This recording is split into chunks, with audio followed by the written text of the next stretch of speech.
Senate passes $95.3 billion aid package for Ukraine, Israel and Taiwan after rare all-night session, Times of India.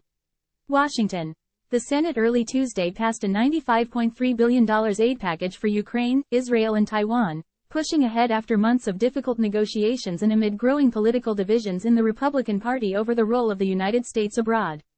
The vote came after a small group of Republicans opposed to the $60 billion for Ukraine held the Senate floor through the night, using the final hours of debate to argue that the U.S. should focus on its own problems before sending more money overseas.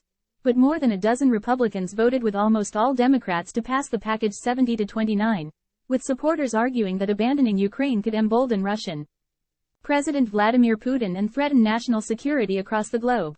It's been years, perhaps decades, since the Senate has passed a bill that so greatly impacts not just our national security, not just the security of our allies, but also the security of Western democracy, said Senate Majority Leader Chuck Schumer, who worked closely with Republican leader Mitch McConnell on the legislation. The bill's passage through the Senate was a welcome sign for Ukraine amid critical shortages on the battlefield.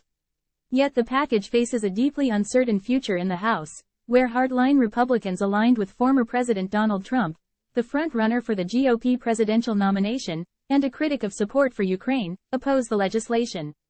Speaker Mike Johnson cast new doubt on the package in a statement Monday evening, making clear that it could be weeks or months before Congress sends the legislation to President Joe Biden's desk, if at all.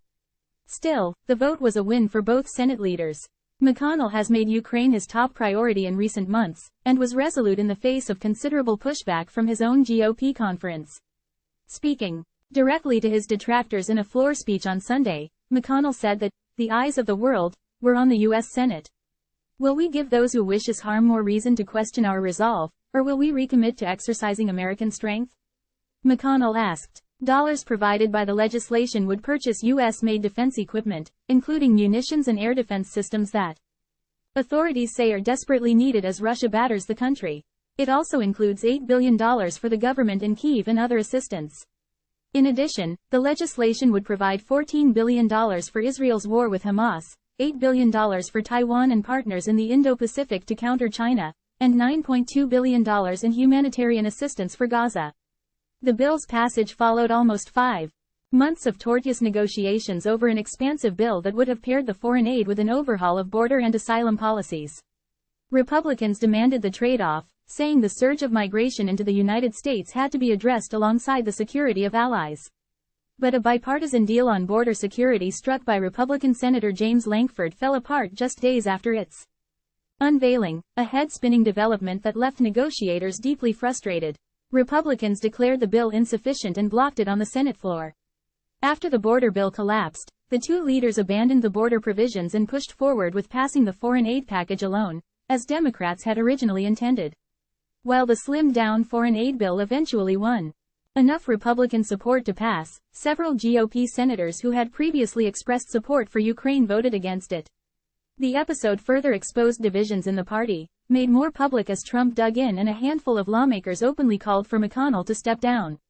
Senator J.D. Vance, an Ohio Republican, argued that the U.S. should step back from the conflict and help broker an end to it. With Russia's Putin, he questioned the wisdom of continuing to fuel Ukraine's defense when Putin appears committed to fighting for years. I think it deals with the reality that we're living in, which is they're a more powerful country, and it's their region of the world, he said.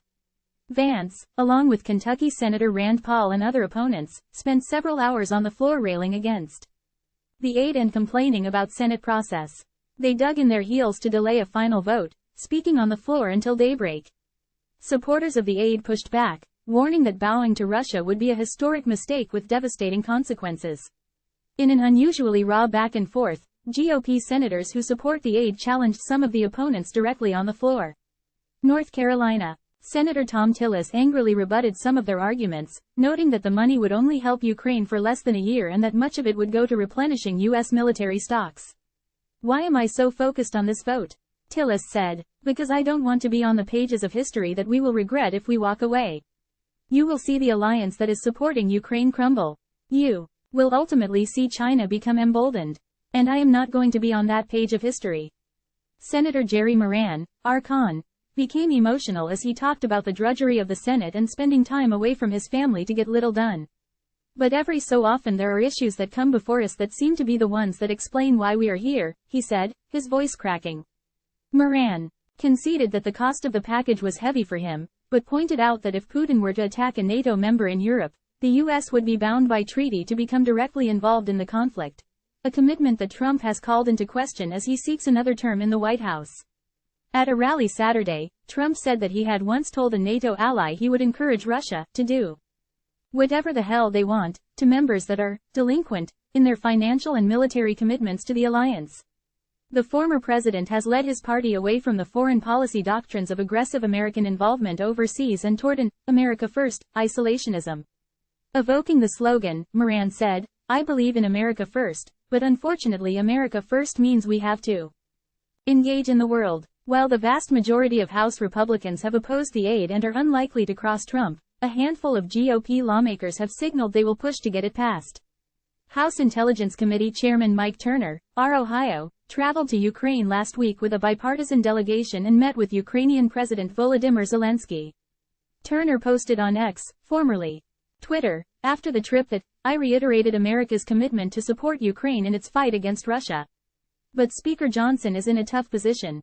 A majority of his conference opposes the aid, and he is trying to lead the narrowest of majorities and avoid the fate of his predecessor, former Speaker Kevin McCarthy, who was ousted in October." Johnson, Arla, said in a statement Monday that because the foreign aid package lacks border security provisions, it is silent on the most pressing issue facing our country.